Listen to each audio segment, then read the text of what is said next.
us to the most interesting part of the chapter, part 3. Well, let's see what we have it here. Sadao looked up from his book. Now, do you remember the last scene of part 2? You remember when Hannah walks in with a man dressed in the uniform behind her, and she enters Sadao's office, and he's like, what happened? And she just points to that man, because obviously they were scared. They were already guilty with the white man in the house, so they thought the trouble had arrived. The servants had just left, so they felt that the servants had complained against them. Now that was the scene. Now just check this out. Here we go. Sadao looked up from his book. He was in his office, the other partition of which was thrown open to the garden for the southern sunshine.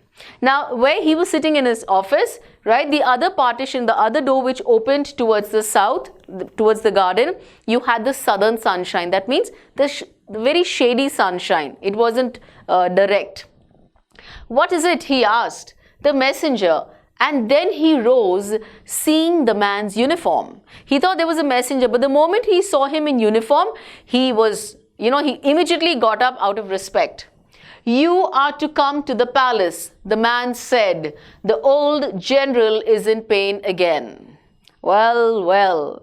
Now, till he could utter these words, Sadao and Hannah had lost their breath. They were literally in a panic mode. God knows what is going to come up. But fortunately, it was not what they were scared of. It was the other reason. It was, you remember, he was supposed to treat the old general. He was not sent with the troops. Why? Because the old general might need him for surgery anytime. So they had kept him back. So here he was. The old general was in pain again. Oh, Hannah breathed. Is that all? Now, her reaction was because she was afraid. And the man was shocked. All? The messenger exclaimed. Is it not enough? He said, is it not enough that old general is in pain? I mean, does that mean nothing to you? Indeed it is, she replied. I'm very sorry. She was in her own world. She had her own thoughts.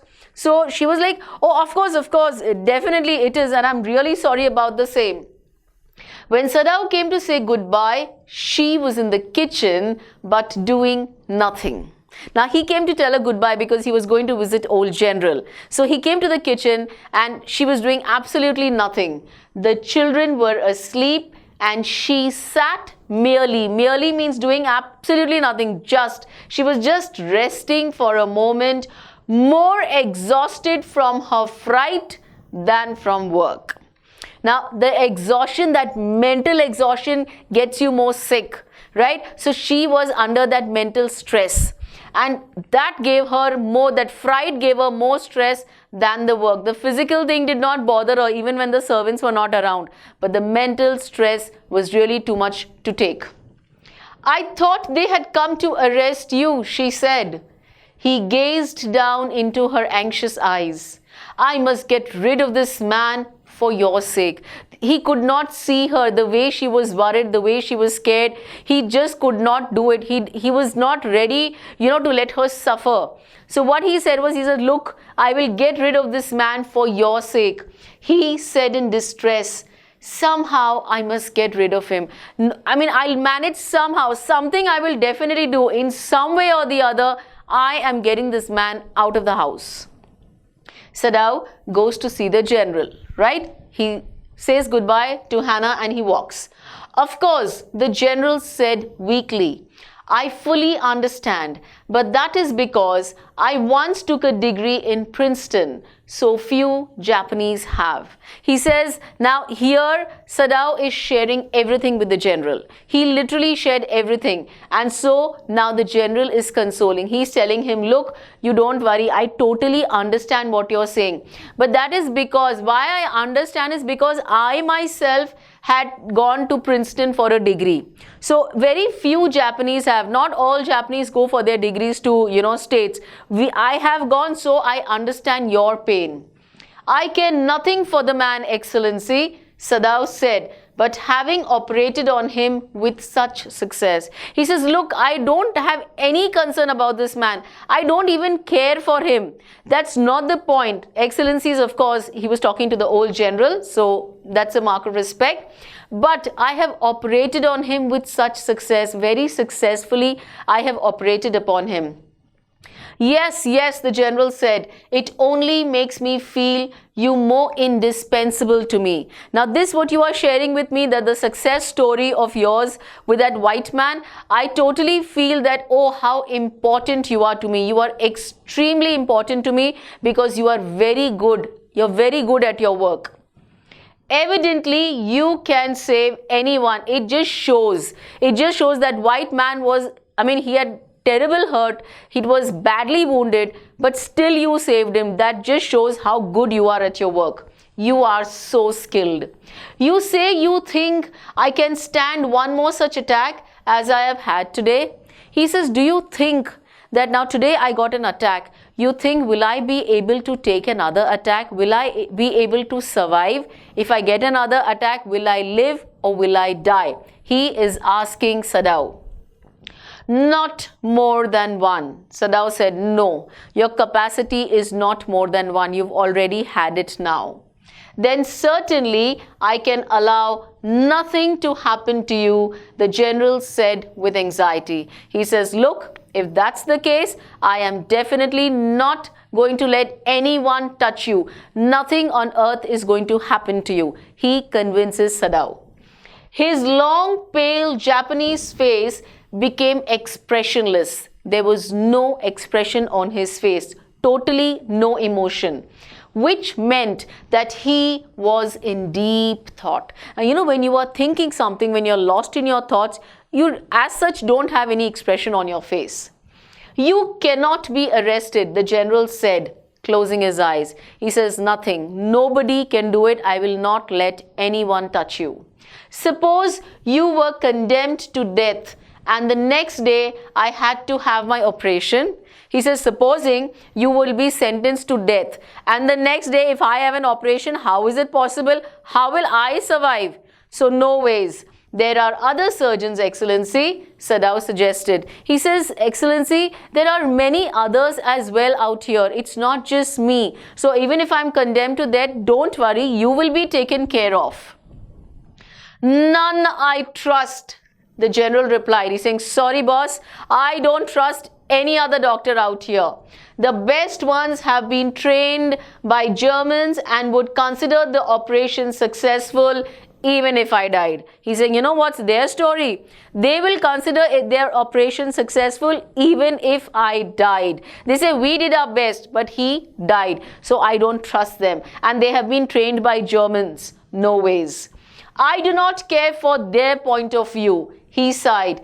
It seems a pity that we cannot better combine the German ruthlessness with the American sentimentality.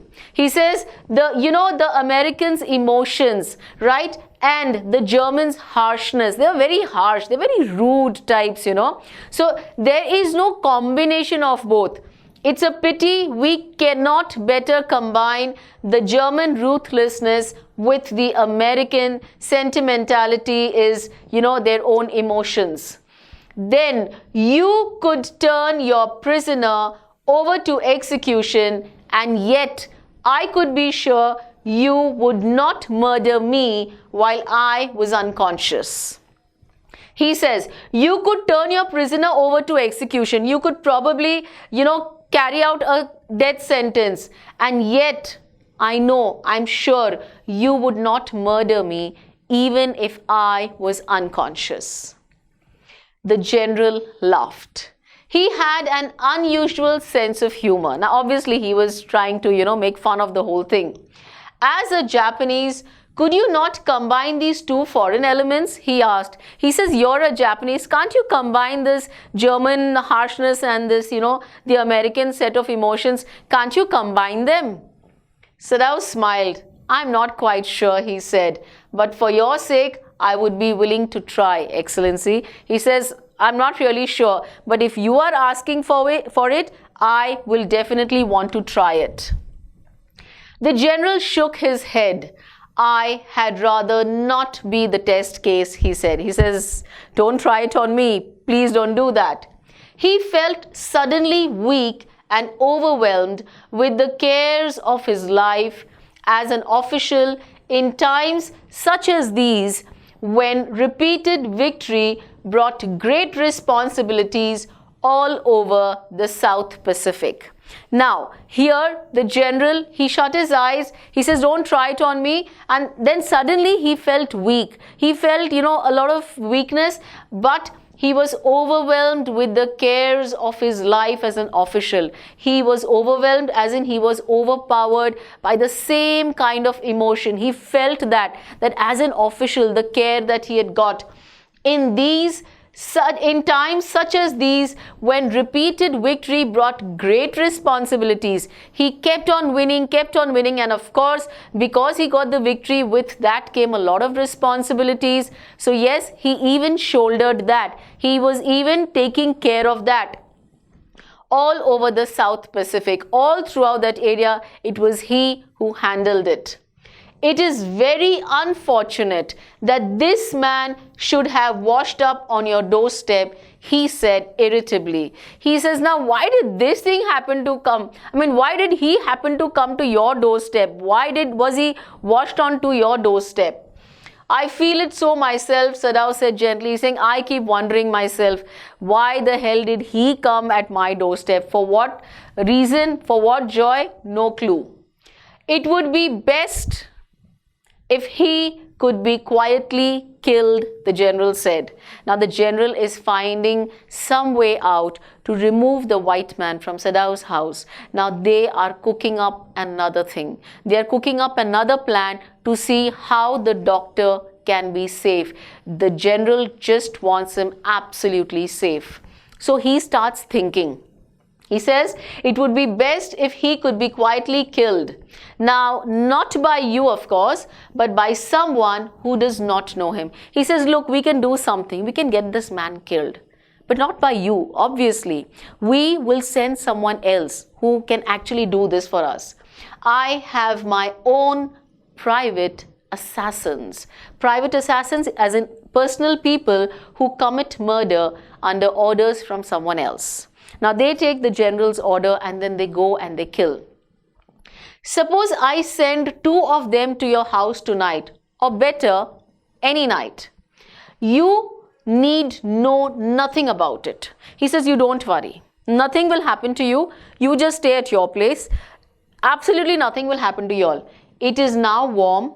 What would be more natural than you should leave the outer partition of the white man's room open to the garden while he sleeps? He says, now let's make it still more natural. He says, first of all, you will not be involved. Then what you do is, you leave the outer door open. You leave the partition here, they mean the door, which leads to the garden. You remember there was that thing. He says, you leave that door open so that these guys can come in and kill him. Certainly, it would be very natural, Sadao agreed. He says, of course, that would sound so natural. It wouldn't even know that I have got it done.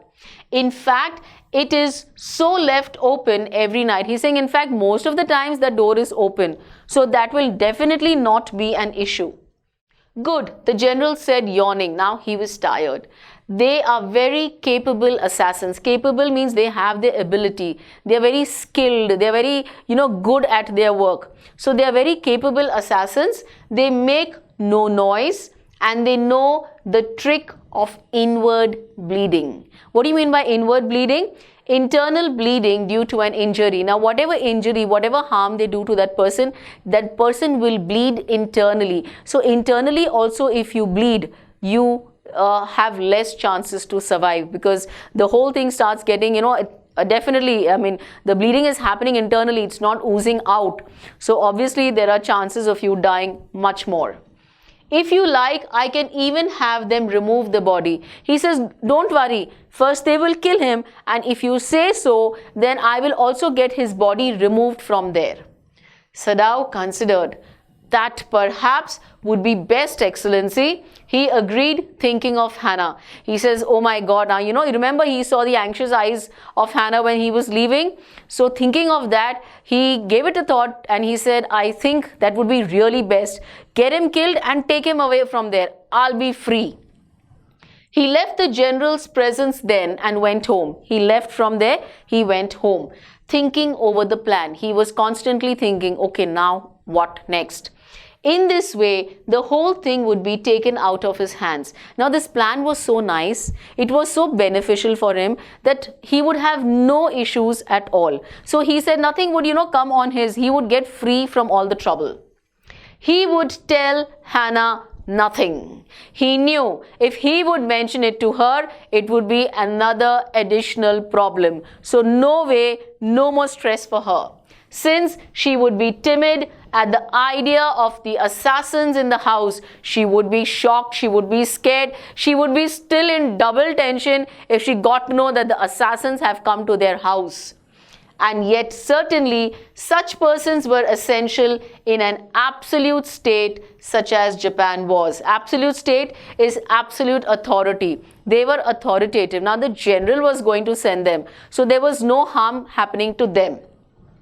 How else could rulers deal with those who oppose them? Now, what do you think? How do the rulers actually deal when people oppose them?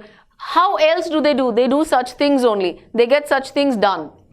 He refused to allow anything but reason to be the atmosphere of his mind as he went into the room where the American was in bed. Now, he thought of nothing else. Absolutely nothing else. He only had that plan going round and round in his mind, and while that was happening, there was no other thought in his mind, and thinking, he went to the American's room. He was in bed. But as he opened the door, to his surprise, he found the young man out of bed and preparing to go into the garden. Oh, he was shocked. He thought he was supposed to be in bed. Sadao had instructed him very strictly, don't you dare get up from there. But when he went to visit him, what did he see? He found him all ready and he was setting to go to the garden. He was all set to go into the garden. What is this? He exclaimed. Who gave you permission to leave your room? He said, what are you doing? I mean, how dare you? You are not even supposed to. I'm not used to waiting for permission, Tom said gaily. Now, he was getting healthier day by day. And so now, after so long, he was really happy. Before, he was in terror, he was in fright. But today, because the body was feeling good, his mental state of mind was also happy. And it's always the case. It's both the cases. If you're mentally sick, your body feels sick. And likewise, if you're sick by the body, even mentally, you feel totally tired, in pain, in stress. So here, since he was feeling better, he says, I'm not used to waiting for permission. I don't need anyone's permission, he said cheerfully. I mean, it was just on a very light note. Gosh, I feel pretty good again. But will the muscles on the side always feel stiff? He says, I'm feeling so good today. I'm really feeling nice, fit, fine and healthy. But this pain which he had on the muscles, because of the surgery, will they really give me that tight feeling always? Is it so? Sadao inquired, surprised.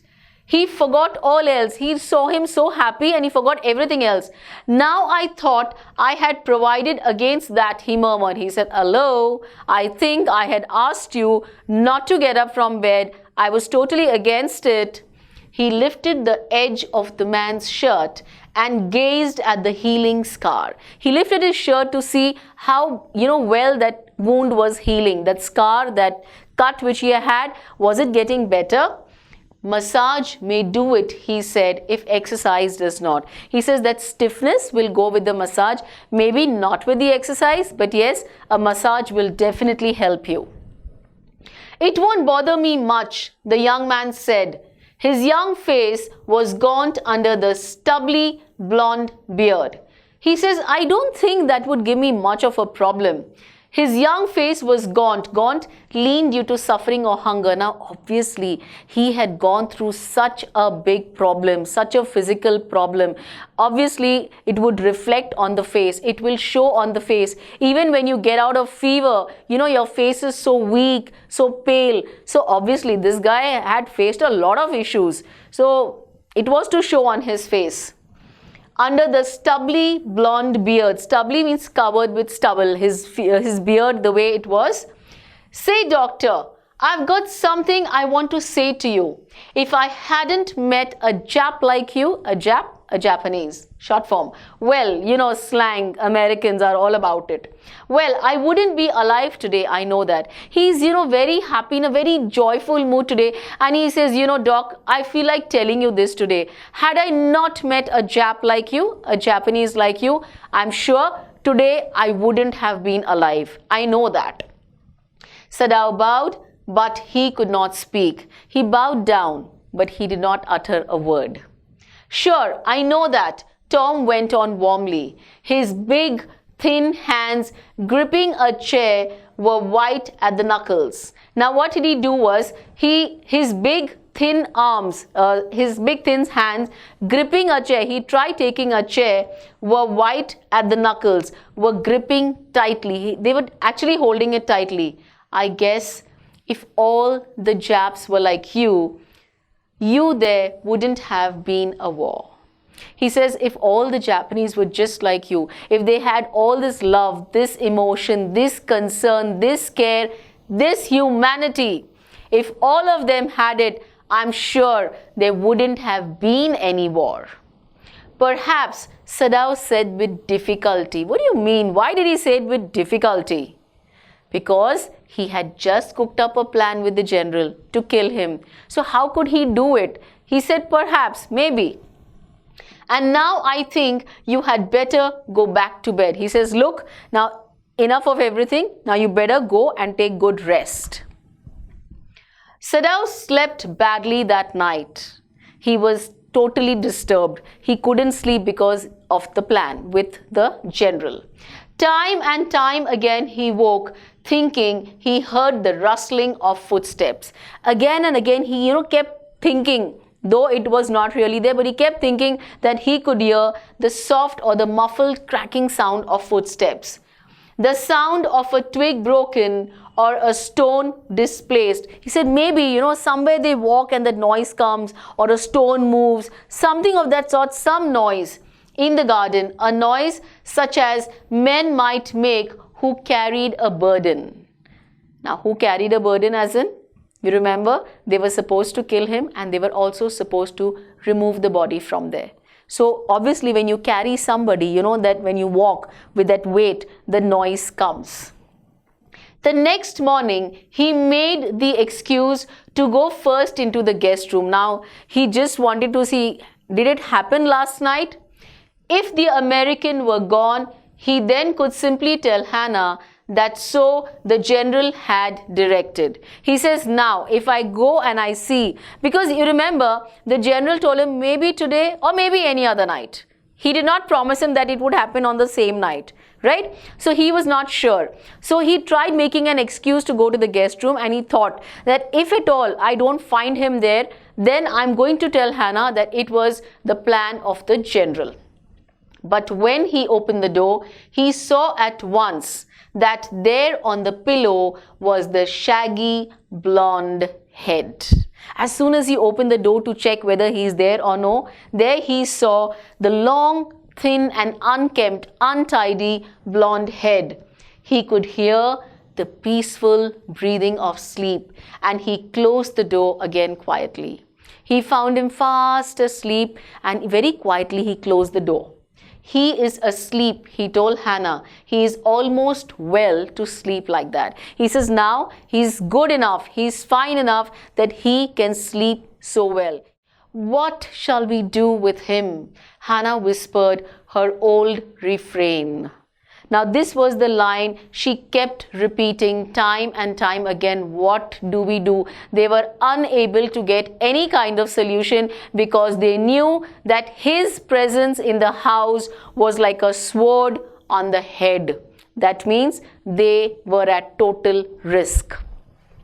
Sadao shook his head. I must decide in a day or two, he promised. Obviously, because he did not want to tell the plan to Hannah before it had happened. And in a day or two, the plan was supposed to be, executed. So he felt it's better I don't tell her beforehand.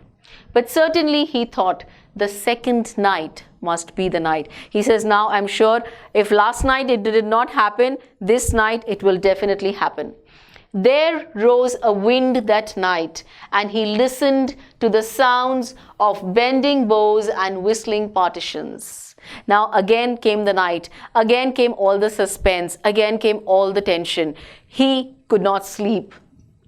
He listened to the sounds of bending boughs, these are the branches of trees, and whistling partitions. When the wind blows, through the cracks of your door and window, you can hear the whistling sound of the breeze. He could hear all that. Hannah woke too. Even she got up. She also did not get sleep. Ought we not to go and close the sick man's partition? She asked. She says, don't you think we should go and, lock the door for him where he's sleeping? No, Sadao said. He's able now to do it for himself. He says, no, don't worry. You go to sleep. He will do it now. He's fine enough. He can move. He will lock it. But the next morning, the American was still there. Next morning, again Sadao went to the room to check, and he was still there. Then the third night, of course, must be the night. Now, he knew. He said it could be any night. Now, the 2 nights went away, and he said, okay, I'm sure now, at least today, it will definitely happen. The wind changed to quiet rain, and the garden was full of the sound of dripping eaves and running springs. Dripping eaves was the part of the roof that overhangs the wall. The sound of the rain kept dripping from there, and running springs. Sadao slept a little better, but he woke at the sound of a crash and leaped to his feet. He sort of slept a little better. He nearly had gone to sleep, but he woke up at the sound of a crash and leaped to his feet. He quickly stood up. He heard some crash sound. He immediately got up. And what had happened? What was that? Hannah cried. The baby woke at her voice and began to wail. Now there's suspense coming up. What is happening? The baby also woke up because she got up with fright. So the baby also got up to wail. The baby began to cry. I must go and see. But he held her and would not let her move. He says, no, you stay here. You just stay here, don't move. Sadao, she cried, what is the matter with you? He says, what is wrong with you? Why are you stopping me? Don't go, he muttered, don't go. His terror infected her, and she stood breathless, waiting. The fright that was in him now went on to her. She was wondering, why is he so scared? What has gone wrong with him? Why is he stopping me? And that same fear went on to her, and she was breathless. She waited. There was only silence. Together, they crept back into the bed, the baby between them. The 3-month-old baby. Together, they both went to bed, and the baby was there sleeping in between them. Yet when he opened the door of the guest room in the morning, there was the young man. Now, he felt something had happened after that loud crash. But he opened the door in the morning, and there he was. He was very gay, very happy, and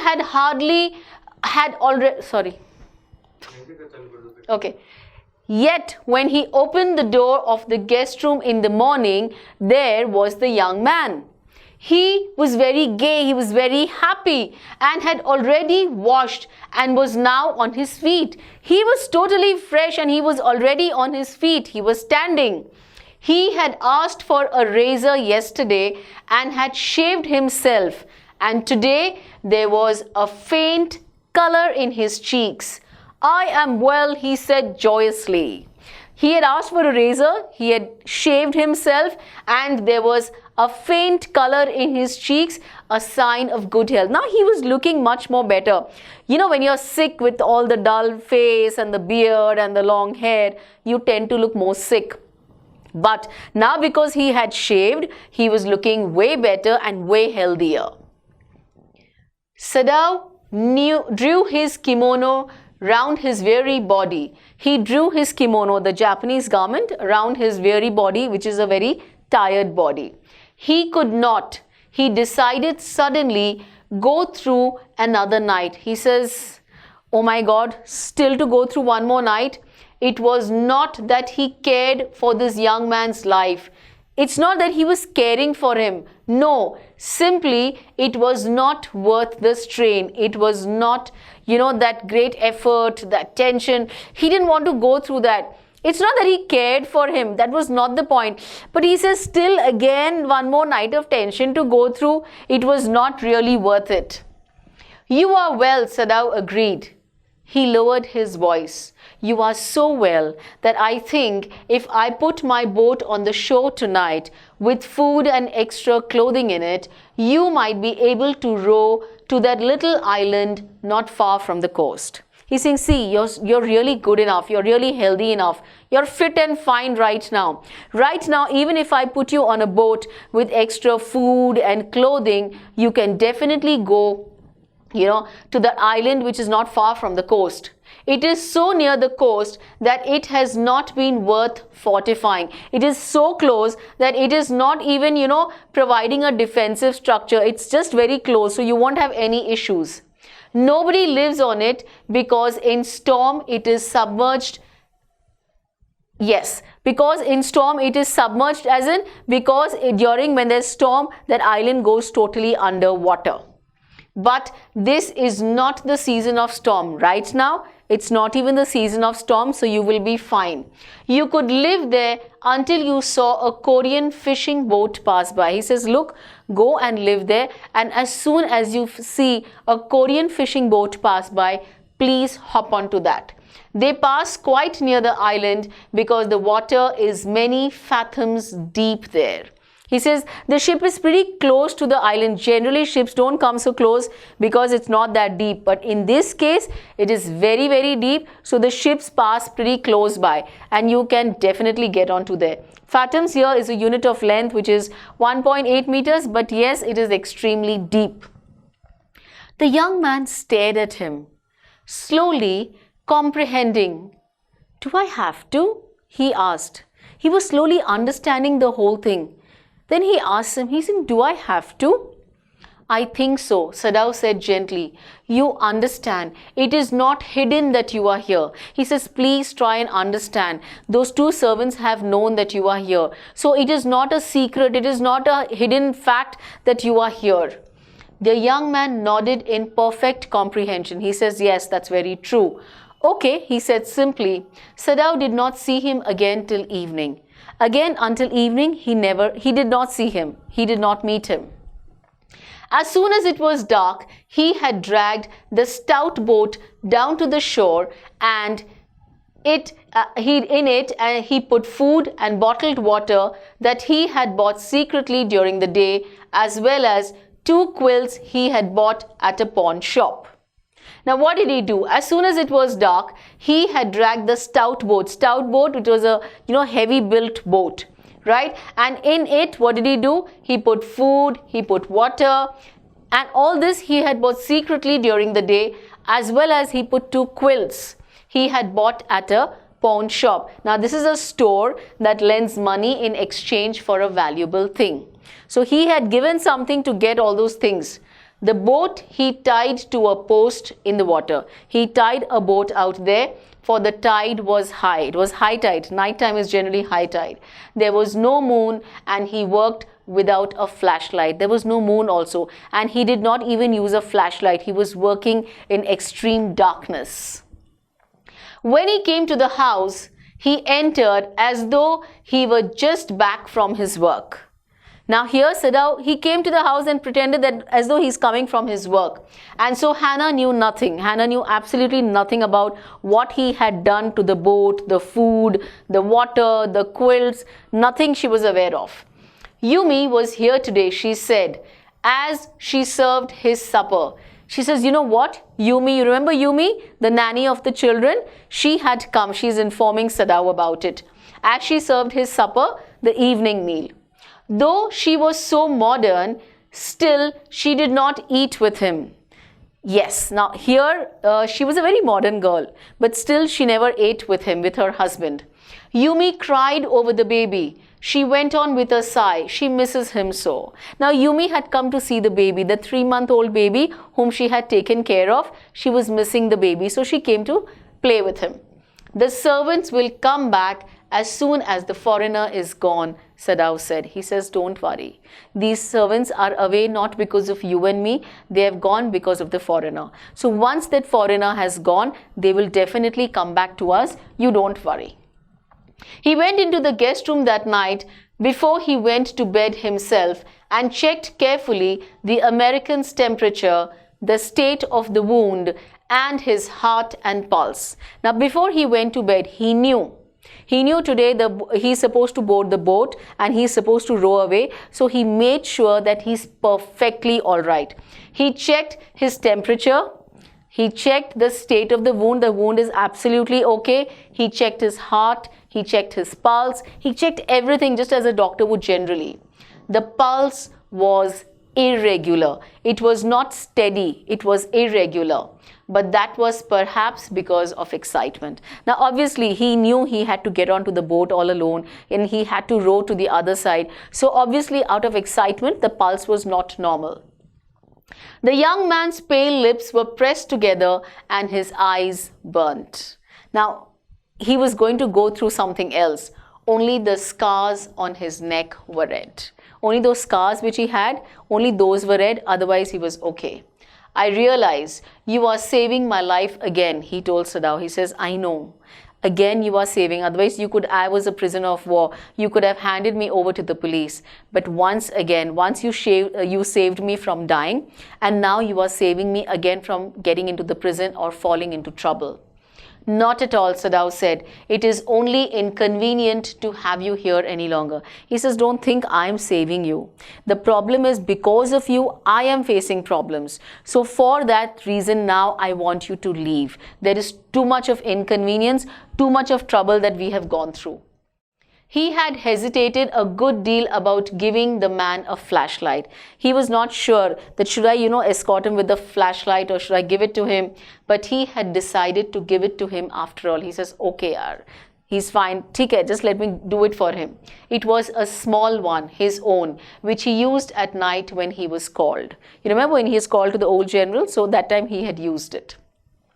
If your food runs out before you catch a boat, he said, signal me 2 flashes at the same instant the sun drops over the horizon. He says, now listen, you are there and I can see you right there, right?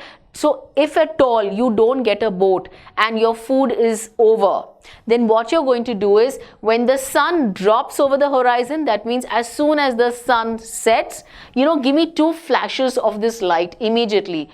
Do not signal in darkness, for it will be seen. He says, don't do that mistake. In the darkness, if you do, somebody else will also see it. You will be in trouble. So only as the sun sets, just set, immediately do it and nobody will notice you, but I will. If you are all right, but still there, signal me once. He says, if everything is all right, signal me once. If you've run out of food, signal me twice. You will find fresh fish easy to catch, but you must eat them raw. A fire would be seen. He says, look, you will get fresh fish over there, you can catch them, but you cannot cook it. Obviously, if you make fire, again, you will be noticed. So don't do that. Okay, the young man breathed. He says, okay, fine, I will do exactly the same. He was dressed now in the Japanese clothes which Sadao had given him. Now, he had worn the dress which he was given, and at the last moment, Sadao wrapped a black cloth about his blonde head. He put a black cloth around his blonde. Now, his hair, he was fair, so he put a black cloth around it. Now, Sadao said, he says, now, here you go. The young American, without a word, shook Sadao's hand warmly and then walked quite well across the floor and down the step into the darkness of the garden. He started moving towards the boat. Once, twice, Sadao saw his light flash to find his way. He was finding his way. It was too dark. but that would not be suspected. He said that was okay, nobody would find out. He waited until from the shore there was one more flash. He waited till, you know, that thing could move out. Then he closed the partition. That night he slept. Now he sent him away, and now he was at peace. He slept peacefully without any tension of those assassins coming. You say the man escaped? The general asked faintly. Now what did he tell the general? That man escaped. He had been operated upon a week before, an emergency operation to which Sadao had been called in the night. Now here, he had been operated upon a week before. An emergency operation to which, you remember, Sadao had been called in the night. For 12 hours, Sadao had not been sure the general would live. He was not even sure. He was in such a bad shape. He was in a serious condition. So he was not really sure whether he would live, whether he would survive. The gallbladder was much involved. Now the problem was the gallbladder had some issues. Then the old man had begun to breathe deeply again and to demand food. Now here he began to breathe very deeply, and he asked for food. Sadao had not been able to ask about the assassins. Now the general was in such a condition. How could he ask him what happened about the assassins? You did not send the assassins. You had planned, you were supposed to do it. He could not ask the old general because he was in a very bad condition. So far as he knew, they had never come. To what he knew, they had never come. The servants had returned, and Yumi had cleaned the guest room thoroughly and had burned sulfur in it to get the white man's smell out of it. Now everything was back to normal in his house. The servants were back. What did Yumi do? She cleaned the guest room so well. She even burned sulfur so that the fragrance, the smell of the white man went off totally. Nobody said anything. Only the gardener was cross. He was angry because he had got behind with his chrysanthemums. Now chrysanthemums are these flowers. He could not, work on them because he was not there. He could not grow them. So that's why he was a little angry, because these were the flowers of November basically. But after a week, Sadao felt the general was well enough to be spoken to about the prisoner. Now, the general started getting better. So, about a week later, he thought, let me just talk to him about the prisoner. Yes, Excellency, he escaped, Sadao now said. He coughed, signifying that he had not said all he might have said, but was unwilling to disturb the general further. He coughed a bit and he says, okay, I am not anything more than this, but what I was supposed to say, I mentioned. But the old man opened his eyes suddenly. The old general opened his eyes. That prisoner, he said with some energy, did I not promise you I would kill him for you? He told him, didn't I promise you that I'm going to get him killed? You did, Excellency, Sadao said. Sadao was shocked. He says, of course, you did tell me. Well, the old man said in a tone of amazement, in a great surprise, so I did. But you see, I was suffering a good deal. I was having a terrible health issue. The truth is, I thought of nothing but myself. I was actually careless enough that, because of my health, I totally forgot about the promise which I had made to you. In short, I forgot my promise to you. I wondered, Your Excellency, Sadao murmured. He says, I actually was wondering, how is it possible? It was certainly very careless of me, the general said.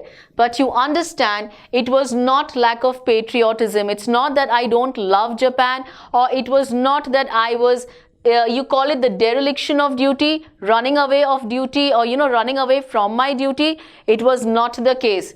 He looked anxiously at his doctor. If the matter should come out, you would understand that, wouldn't you? He looked for support and he says, don't you think if it would come out, you wouldn't have understood? You definitely would have. Certainly, Your Excellency, Sadao said. He suddenly comprehended. Comprehended means he understood that the general was in the palm of his hand. In the palm of his hand, that means the general was in Sadao's hand. Everything, whatever, it was basically because of Sadao today the general was alive because of his treatment. So he says, as a result, as a consequence, he himself was perfectly safe. He says, now I know that no one can do any harm to me. I am perfectly safe till the general is there. I can swear to your loyalty, Excellency, he said to the old general, and to your zeal against the enemy. He says, I totally swear, I don't even doubt it one bit. You are so loyal. And he said to the old general that your zeal, your enthusiasm against the enemy is incomparable. We all know it. You are a good man, the general murmured and closed his eyes. He says, you definitely are a good man, and he shut his eyes. You will be rewarded. But Sadao, searching the spot of black in the twilighted sea that night, had his reward. Now, you remember he had told him, if you're okay or if you're there, you give me one flashlight showing that you're fine. So, he was searching the spot of black in the twilighted, in the sense the dimly illuminated sea that night, had his reward.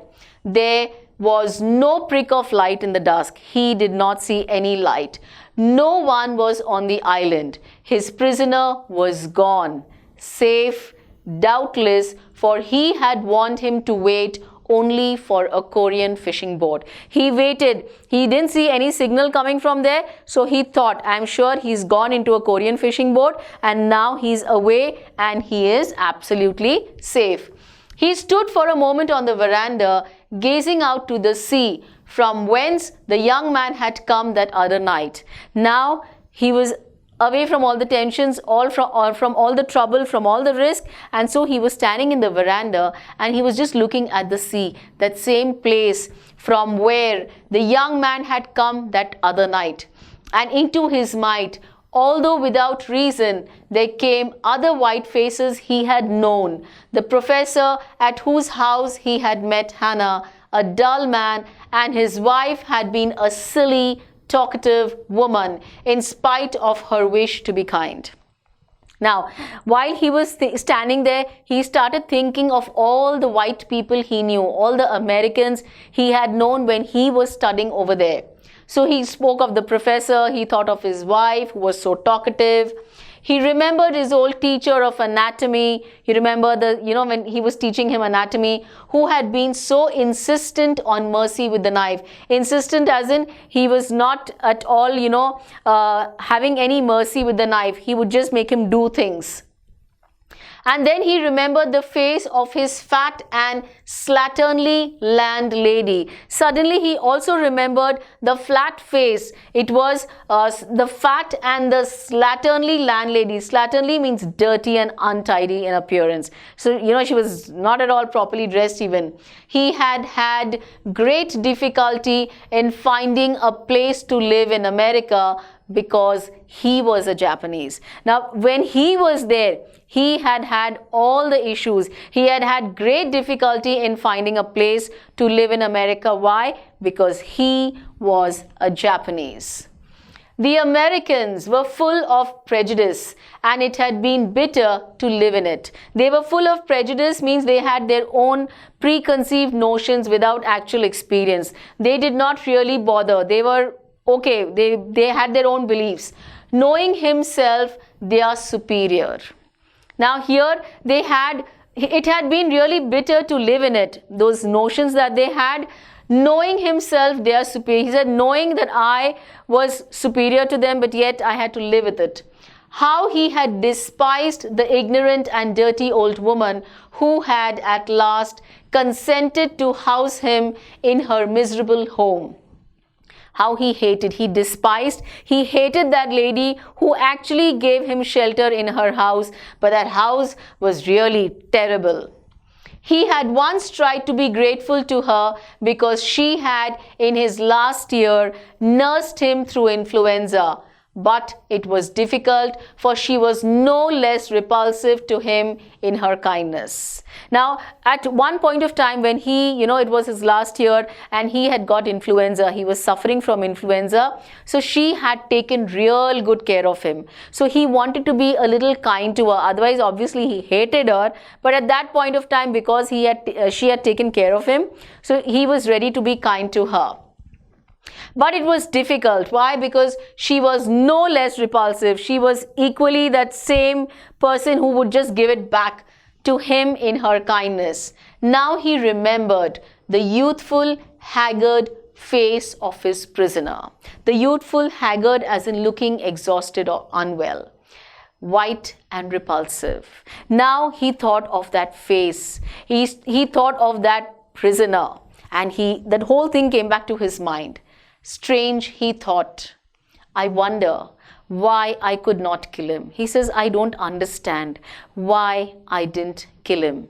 And here you are to the end of the chapter, which goes to tell you, love and compassion are necessities, not luxuries. Without them, humanity cannot survive. What was Dr. Sadau's main quality? Humanity. He could have got him killed. He would have not taken care of him. But yes, he was there with him, knowing the fact that he was his enemy. He took total care till he put him back on his feet, and moreover, he let him escape. So yes, students, make sure, however big you may be, however rich you may be, however famous you may be, make sure your feet are rooted to the ground. Stay humble, stay modest, stay compassionate. So yes, keep watching and keep learning.